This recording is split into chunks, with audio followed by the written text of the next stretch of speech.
That's the key point for this car. This 5-cylinder sound is something very, very special.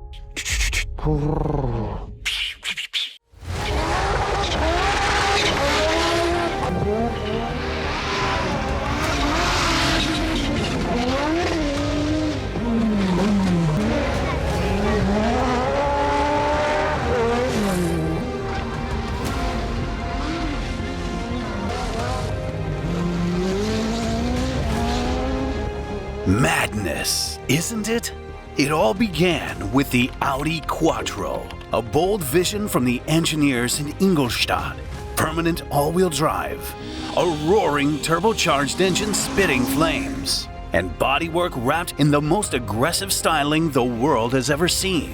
This was the spark that ignited the greatest revolution in rallying history. The Quattro kicked off the wildest, brightest, and most dangerous era the sport had ever known. Group B, an era where fear was the first to die.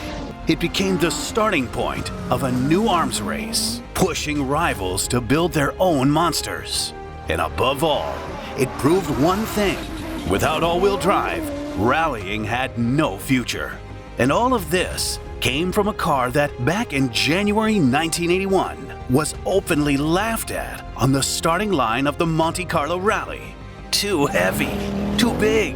That's what the old guard of rear-wheel drive racing said, back when rallying was, let's be honest, a whole lot calmer. They were sure this car wouldn't last long, but their laughter didn't last either. On snow-covered mountain passes and gravel special stages, the Audi Quattro didn't just show an advantage, it showed total domination. And when legends like Hannu Mikkola and Michèle Mouton took the wheel, winning became routine, and losing a rare exception. It soon became clear this wasn't just a new car, this was the dawn of a new era. Quattro. It's more than just a name. It's a symbol of breakthrough, a symbol of bold engineering, a symbol of the relentless drive to change the game. Today, 45 years later, we'll retrace the journey of this legend, from its humble beginnings in Monte Carlo to global triumph, from glory to downfall and back again. A journey of highs, lows, and unforgettable victories. Buckle up. It's time to fire up the Quattro.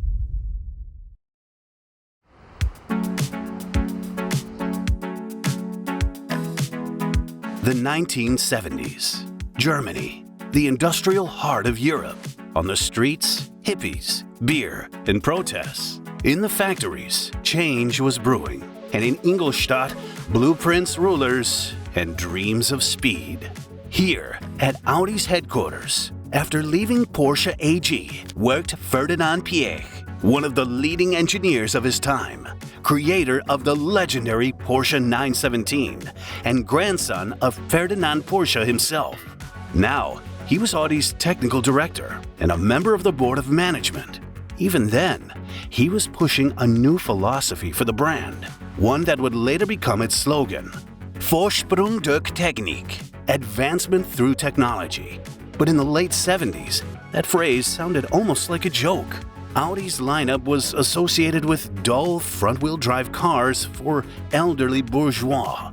Piëch was desperate to change the brand's image. But even with the engine's capacity increased to 2.2 liters, the cars still weren't exciting enough.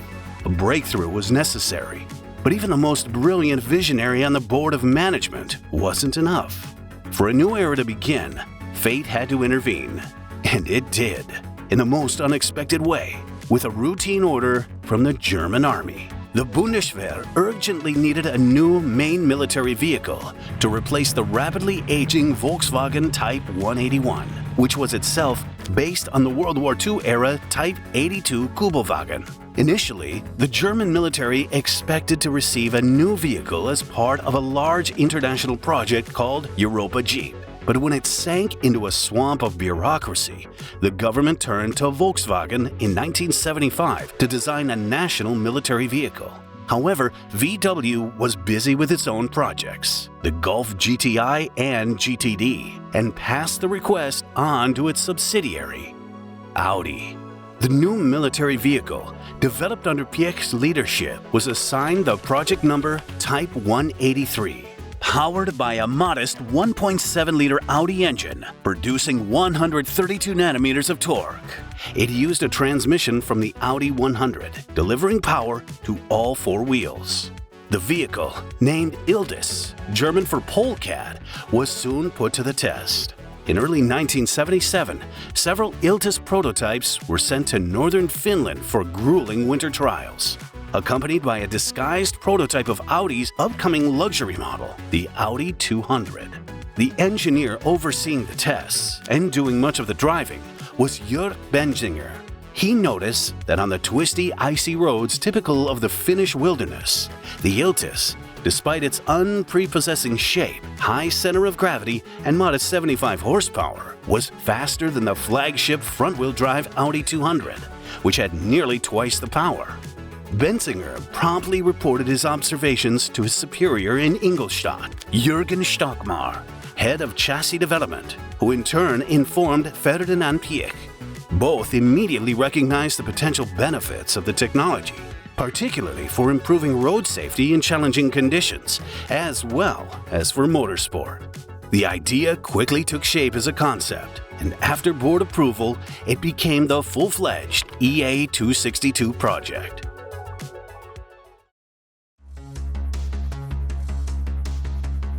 The Ingolstadt team was truly unique.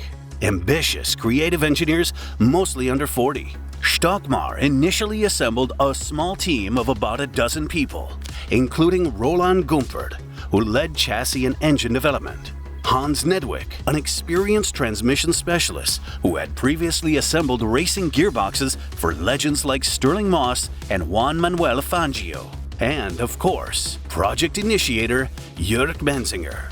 Day-to-day management was handled by a young engineer, Walter Röhrl. The project began with building prototypes based on the Audi 80 Coupe. The new car was to be equipped with a turbocharged 5-cylinder engine producing 160 horsepower from the flagship Audi 200, a rear axle taken from the Audi 100 but rotated 180 degrees, and of course, the transmission from the military VW Iltis off-roader.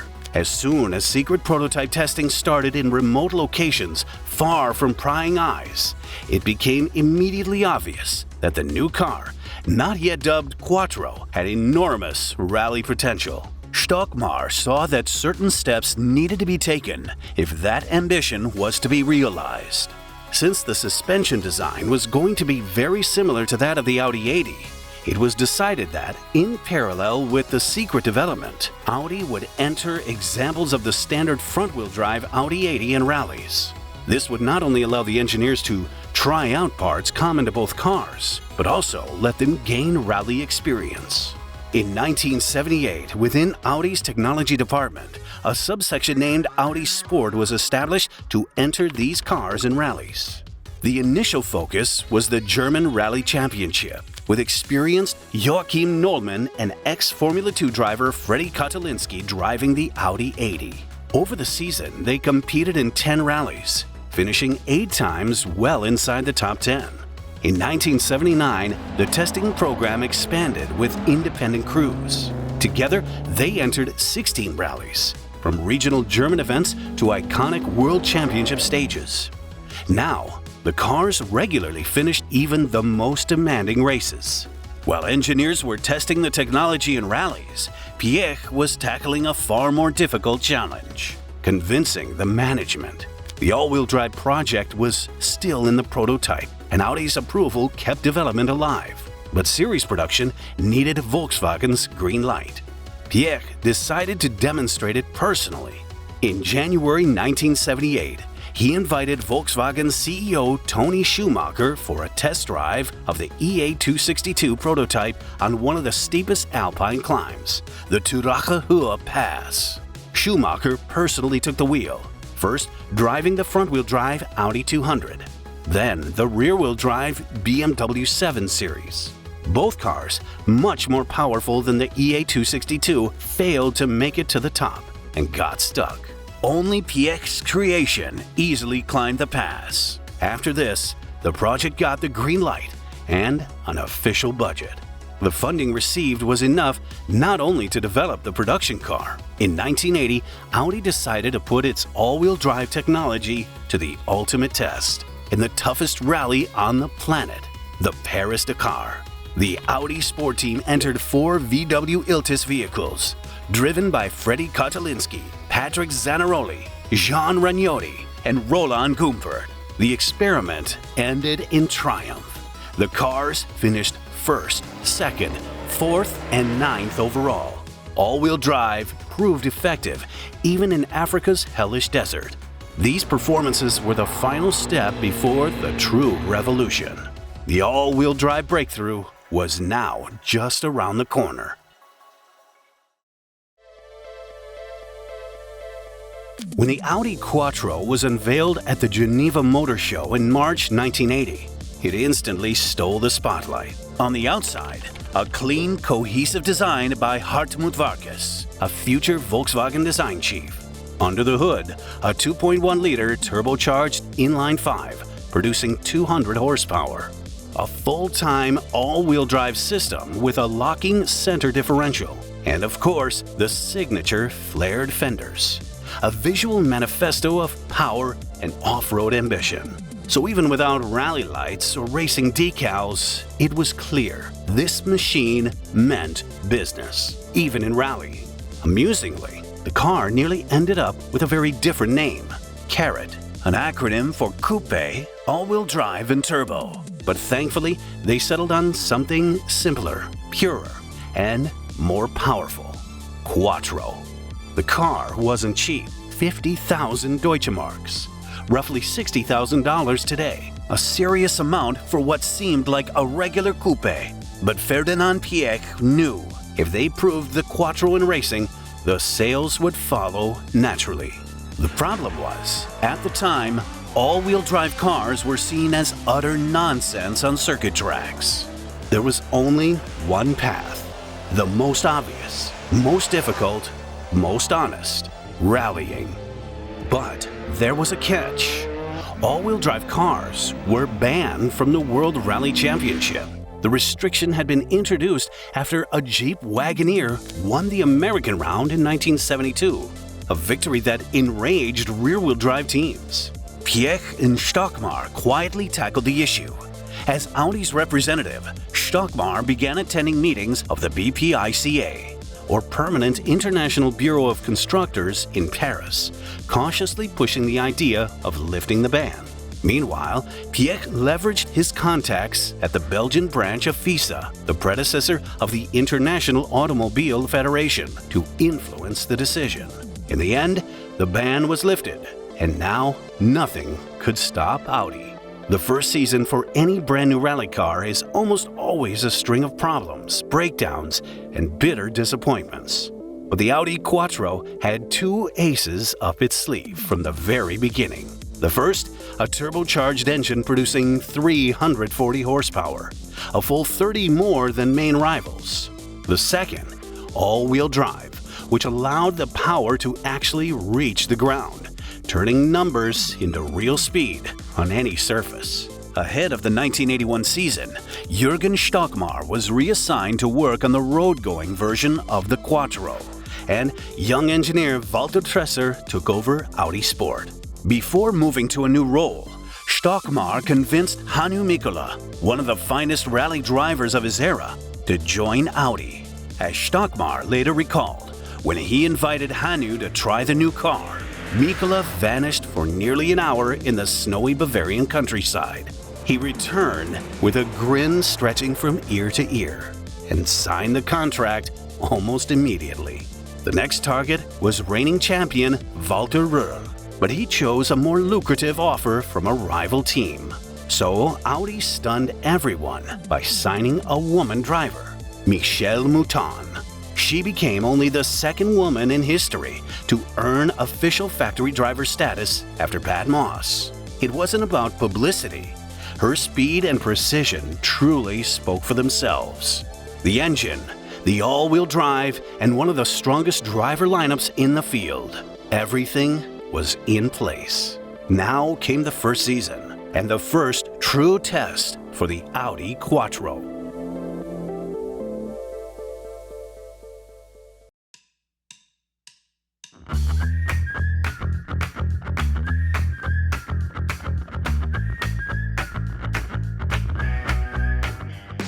The first rally victory for the Quattro came early. Even before its official WRC debut, Franz Wittmann won the Geneva Rally in Austria just a week after the car was homologated. And 2 weeks later came the long-awaited WRC debut in Monte Carlo, drawing huge interest. Some doubted the four-wheel drive system, calling it heavy and complicated. They were quickly proven wrong. Mikkola set the fastest time on the first 6 stages and pulled ahead by nearly 6 minutes, until alternator failure and suspension damage after hitting a bridge forced him to retire. Michèle Mouton had even worse luck. Contamination in the fuel system forced her to retire. Next came snowy Sweden, ideal terrain for the Quattro's all-wheel drive. Mikkola led from start to finish, winning 15 of 25 stages and securing Audi's first WRC victory just 2 weeks after the car's debut. It was the first crack in the old order. In Portugal, Mikkola led again until engine failure ended his rally. Mouton won 7 stages but finished 4th behind the Fiat 131 Abarth. Audi wisely skipped the grueling Safari Rally. The Quattro had yet to prove itself in Europe, and it was the right call. In Corsica, a tight, twisting tarmac rally, the Quattro's weaknesses came into focus. Overheating, punctures, a cracked piston, and a burned-out camshaft. Both cars retired. At the Acropolis Rally, things took a tragicomic turn. Mikkola was leading the race when his car burst into flames during refueling. Walter Röhrl, trekking the suspension underneath, suffered burns. Then came a disqualification for illegal modifications. The team had removed the inner headlights for better cooling. The whole team was shaken. Röhrl joked darkly that he now looked like Niki Lauda, but Ferdinand Piëch took the incident seriously enough to replace Röhrl with Reinhard Rode. Perhaps wisely, Audi skipped the next 2 rounds in South America, but ahead lay the legendary 1000 Lakes Rally. And with Hannu Mikkola, a 5-time winner of that event, it was unthinkable to miss it. Mikkola won 29 of 48 special stages, but dropped to 3rd after engine misfires. Mouton, after breaking a steering rod, slipped back to 13th. But everything changed in Sanremo, the legendary mixed-surface rally. In the opening asphalt stages, Röhrl led the way in a works Porsche. But the moment the course switched to the gravel roads of Tuscany, Mouton surged into the lead and held it to the finish. Michèle Mouton claimed victory, beating top drivers like Walter Röhrl, Ari Vatanen, and Hannu Mikkola. It was a true sensation. For the first time ever, a woman had won a round of the World Rally Championship. At the final event, Britain's RAC Rally, Mikkola was once again in his element. He won more stages than anyone and finished with a commanding lead of over 11 minutes, despite a spectacular rollover with spectators helping flip the car back. It was a season of triumphs and setbacks. Audi won 3 rallies, showcased the potential of all-wheel drive, and proved the strength of its team. Yet, reliability, organization, and personnel all needed work. Still, the gamble was paying off. The car and the team were growing up, and in December, Audi received FIA approval for its new aluminum engine block. The best was still to come.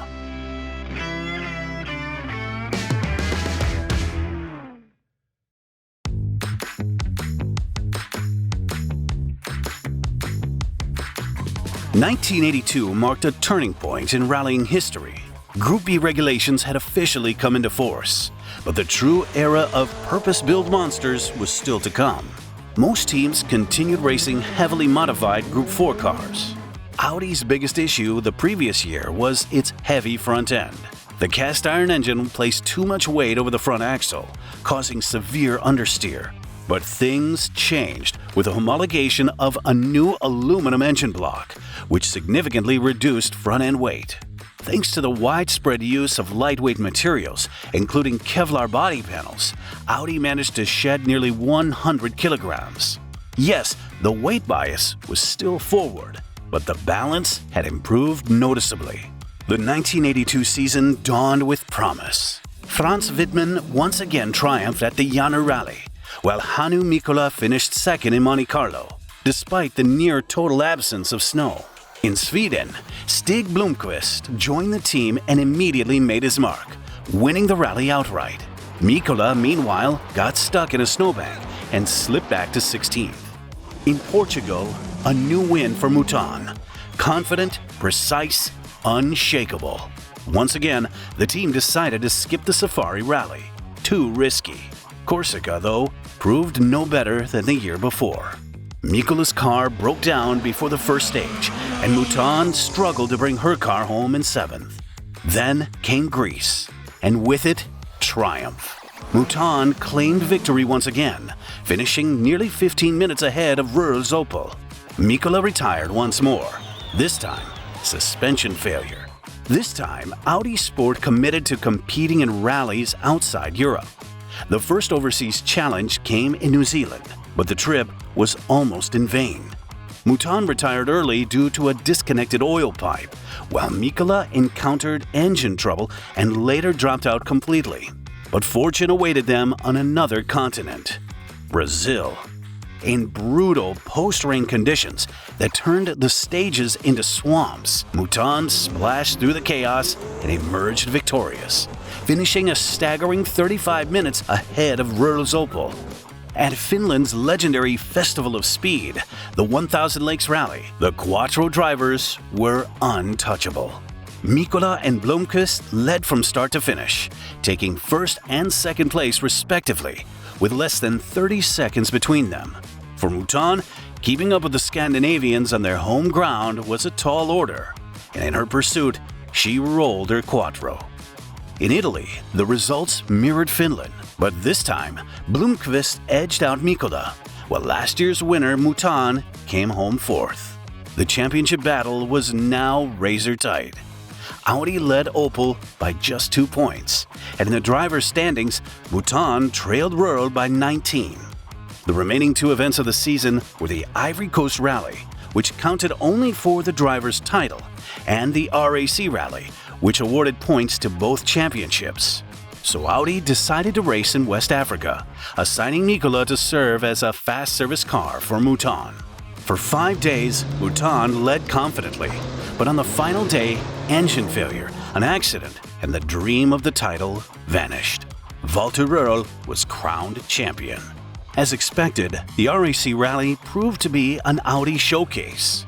Mikkola took victory, Mouton followed in second, and Audi finally claimed the long-awaited manufacturer's world title. A monumental triumph for a team that had only debuted in the championship a year earlier. But a new challenge was already looming. One bolder, faster, and more ambitious. A new era was about to begin. The era of the Sport Quattro.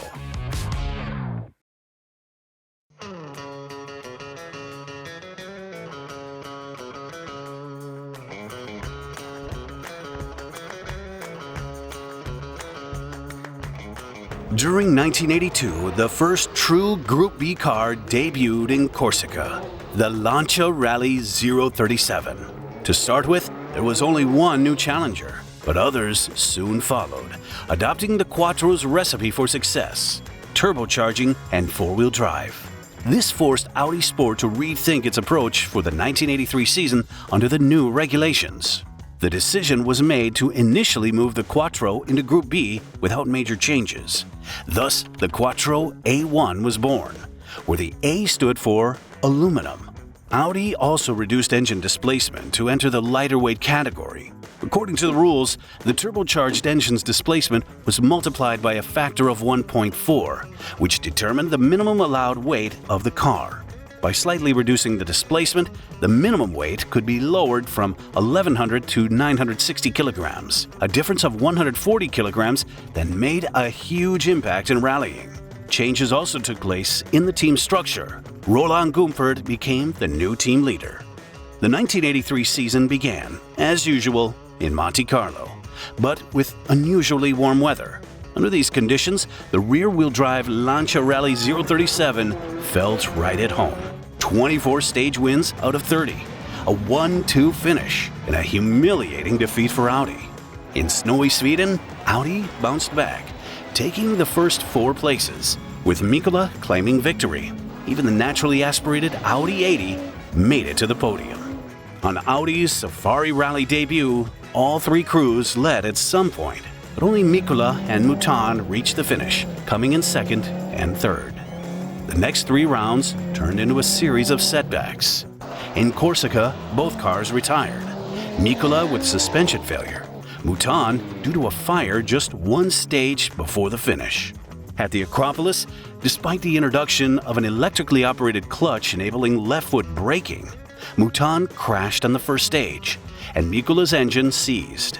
In New Zealand, the team suffered a complete fiasco. Blomqvist was disqualified, and both Mouton and Mikkola once again faced engine failures. At last, the sun shone, metaphorically at least, on Audi Sport in Argentina. Rain, snow, and mud gave an edge to four-wheel drive. Audi swept the podium.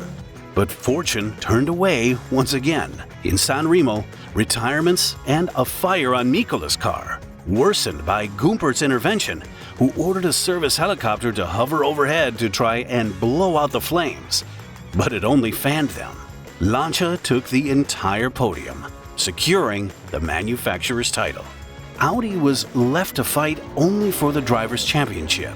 Leading the standings, Mikkola finished second in the Ivory Coast and RAC Rally, securing the World Championship title.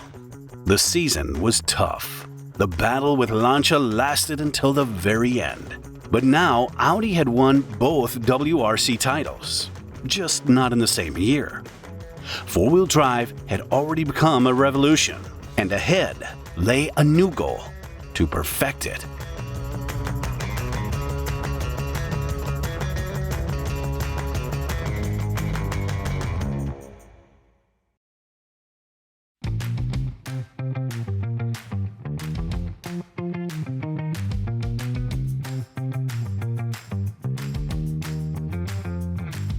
By the end of the previous season, the Quattro A2 hadn't quite lived up to expectations. The weight reduction and power increase hadn't delivered all the promised advantages. But at the very least, it had acquired the patina of a mature and reliable rally car. And if that weren't enough, Audi further strengthened their position. They managed to coax Walter Röhrl away from Lancia. He would drive one of the Quattro A2s, now wearing the iconic yellow livery of the HB Tobacco brand. However, Audi's engineers understood that the classic Quattro, the so-called Big Quattro, had reached the end of its development road. If rivals launched more compact all-wheel drive cars, Audi would be left without an answer. That's how the Sport Quattro was born, unveiled in September 1983 at the Frankfurt Motor Show. Its main feature was a wheelbase shortened by 320 millimeters, which improved agility but compromised stability. In 1984, the Sport Quattro was used only sporadically. It was still too raw for a full season. The 1984 season began with a dream scenario for Audi. In a much snowier Monte Carlo, the Quattros locked out the podium. Röhrl and Blomqvist won 25 of the 30 stages, with Mikkola just behind. In Sweden, another 1-2-3 finish. Blomqvist, Mouton, and Per Eklund in a semi-works Quattro. In Portugal, Röhrl tipped the car onto its side but finished 6th, while Mikkola clinched victory by a razor-thin margin of 27 seconds, fending off a determined charge from 3 Lancias. At the dusty Safari Rally, Mikkola finished 3rd, while Blomqvist and Mouton retired with engine failures. In Corsica, the Sport Quattro made its debut, but brought no glory. It began overheating almost immediately. Oil temperatures soared to 160 degrees Celsius. It lasted only 7 stages before retiring, briefly catching fire, while the spotlight shifted to the debuting Peugeot 205 T16. In Greece, Audi struck back. Blomqvist and Mikkola took 1st and 2nd, both driving the Quattro A2. Röhrl and Mouton were given the brand new Sport Quattro S1s, but both retired. In New Zealand, the pattern repeated. The Quattro A2s of Blomqvist, Mikkola, and Röhrl each took turns leading at different stages. And once again, Blomqvist came out on top. In Argentina, he became the first driver in WRC history to win 3 events in a row. At his home event in Finland, Mikkola was persuaded to switch to the Sport Quattro and retired, just like Mouton. Blomqvist's A2 finished 4th. In San Remo, more retirements followed for Blomqvist and Röhrl in their Sport Quattros, but the winning Peugeot Vatanen duo stole points from Lancia, allowing both Audi and Blomqvist to maintain their respective leads. At the Ivory Coast Rally, a drivers-only event, Blomqvist took victory in the Sport Quattro. It wasn't just the first win for the S1, but also the one that sealed the world title for Stig Blomqvist. At the final round in the UK, the victory went to Peugeot, but Mikkola's 2nd place and Mouton's 4th were enough to keep Audi on top in the Manufacturers' Championship. Audi had achieved every carmaker's WRC dream, the coveted double title. But the warning signs were growing louder. Rivals were coming in with lighter, faster, and far more aggressive machines.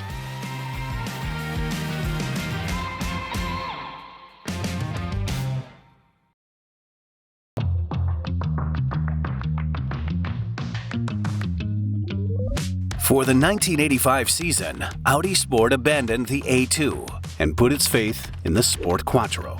The new 20-valve engine delivered an extra 100 horsepower, and the engineers were confident most of the teething problems were now behind them. The main works drivers were Blomqvist and Röhrl. Mikkola took on a supporting role, while Mouton joined the squad only occasionally. Had it not been for the arrival of the Peugeot 205 T16, Audi might have claimed another Monte Carlo victory, but the season began exactly as the previous one had ended, with a victory for Vatanen and Peugeot. Their dominance continued in Sweden. Blomqvist finished 2nd, Salin in 3rd, and Mikkola came home 4th. In Portugal, Röhrl was heading confidently for victory, but gearbox failure and puncture dashed his hopes. He had to settle for 3rd place. Safari Rally turned into a disaster. The gearbox let Blomqvist down almost immediately, while Mikkola's engine gave up soon after. In Africa, the engineers had clearly underestimated the challenge. Sadly, worse was yet to come. Röhrl, widely regarded as a tarmac master, was Audi's sole representative in Corsica, a rare event attended in person by Ferdinand Piëch himself. Already after the first stage, the Audi was trailing by nearly 3 minutes. Both brake discs had cracked. Piëch personally ordered the car to retire immediately. But that was not the darkest moment of the rally. On one of the special stages, Attilio Bettega tragically lost his life behind the wheel of his Lancia Rally 037. The accident served as the first chilling warning of just how dangerous Group B cars had become. In Greece, another retirement for Röhrl and a heroic 2nd place for Blomqvist, who spent half the rally battling through clouds of dust from cars ahead. In New Zealand, more of the same. Technical issues once again saw both Audis lose out to the twin Peugeot 205s. On July 1st, Audi unveiled the new Sport Quattro E2, its boldest, most radical interpretation of the Quattro concept. Massive aero wings, plus relocated radiators and alternator in the rear, all to fight inherent understeer. The turbocharger was now equipped with an anti-lag system to dramatically improve throttle response. The E2 made its debut at Rally Argentina, where Blomqvist immediately felt the benefits of added downforce. But before the 9th stage, a failed oil union led to his retirement. At the legendary 1000 Lakes Rally, the Titans clashed. Timo Salonen in the new Peugeot T16 E2 versus Stig Blomqvist in the Quattro E2. Salonen claimed victory with 20 stage wins to Blomqvist's 16. The spoils went to Peugeot. San Remo, however, became the high watermark for the E2. Röhrl outpaced 2 factory Peugeot 205 T16 E2s and 4 Lancia 037 Evo 2s, winning the mixed surface event by an astonishing 6.5 minutes. Then came the farce. At the Ivory Coast Rally, Michèle Mouton was entered to regain her FIA A-seed status. after a string of breakdowns and a crash, her car was secretly swapped mid-rally for a reserve vehicle. The deception was soon uncovered. In the aftermath, Roland Gumpert was officially promoted, but in reality, it was the end of his time in charge. The final act came at the RAC Rally. Röhrl tested the new PDK gearbox, but retired after a crash. Mikkola, who had been leading, was forced out when the electronics failed. Audi lost the manufacturer's title to Peugeot, while Blomqvist and Röhrl finished second and third in the driver's standings behind Saladin. The final blow came with the debut of the new four-wheel drive Lancia Delta S4, which swept the top two positions, while the brand new MG Metro 6R4 took third. It was clear. The Audi era was drawing to a close.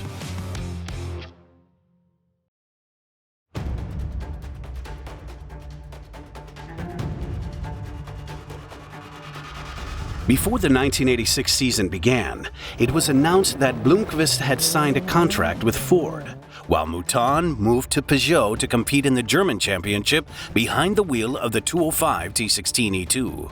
Thus, at Monte Carlo 1986, Audi entered only two drivers, Röhrl and Mikkola. The season started on a grim note. Both Audis were powerless against the might of Peugeot and Lancia. And Rally Portugal, long known for its chaotic crowds, turned into a nightmare. Dangerous incidents occurred already in the opening stages, with some cars colliding with spectators.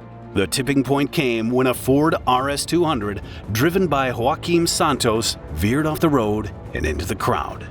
4 spectators were killed. 32 more were injured. The factory drivers demanded immediate safety measures and refused to continue. But the Portuguese Automobile Club wouldn't listen. In protest, 11 teams, including Lancia, Ford, Audi, Austin Rover, and Peugeot, withdrew from the rally. Then came Corsica, and with it, the fiery death of Henry Toivonen and Sergio Cresto, consumed in the inferno of their Lancia Delta S4. FISA President Jean-Marie Ballester was present on the island, and still fuming over the walkout in Portugal, made a dramatic announcement. Group B would be banned at the end of the season. Audi had not entered the Corsica, but the news struck hard in Ingolstadt. Gumpert responded firmly. If Group B was truly as dangerous as FISA now claimed, the season could not go on without new rules. Audi declared it would withdraw from competition unless proper spectator safety could be guaranteed. FISA gave no answer, and Audi kept its word. The team did not enter a single event for the rest of that year.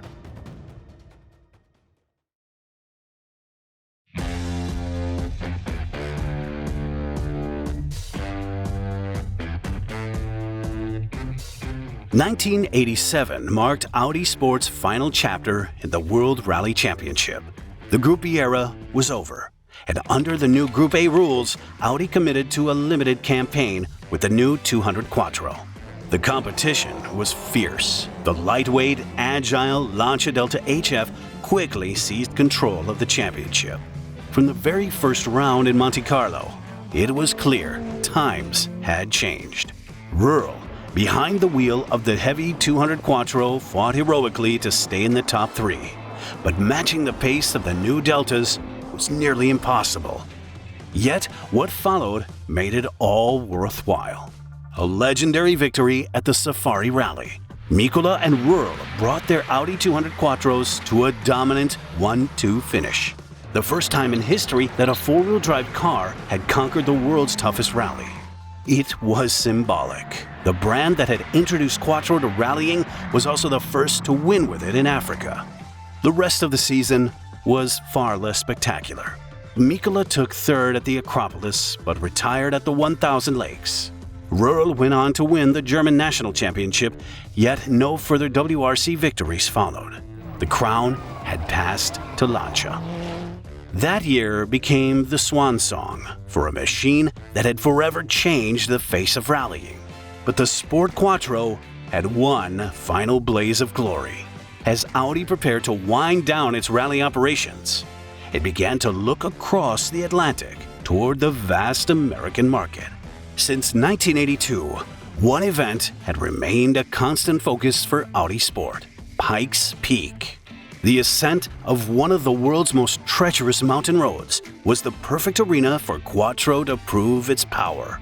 In 1982 and 1983, John Buffum had claimed class wins there in the original Quattro.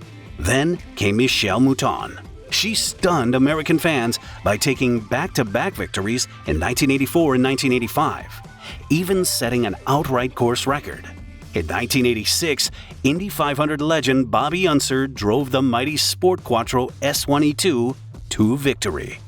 And in 1987, Audi returned one last time, with Röhrl and an improved E2. What followed was a moment for the ages. Röhrl not only took victory, he became the first person to complete the 20-kilometer course in under 11 minutes. It was a farewell ascent, worthy of the original Audi Quattro.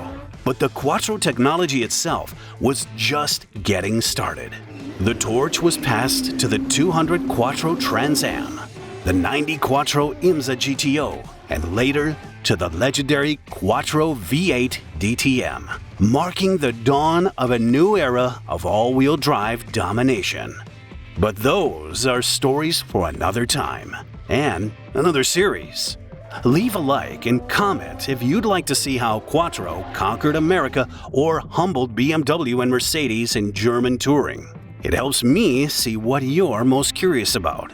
And so ends the story of how one wild idea, all-wheel drive and rally, changed the world. Of how the Audi Quattro challenged rear-wheel titans, redefined race cars, became a symbol of its time, and disappeared as all legends do before it could grow old. Mad times, mad machines, mad people. An era is gone, but its memory endures. The engines have long fallen silent, but their echo still haunts the mountains.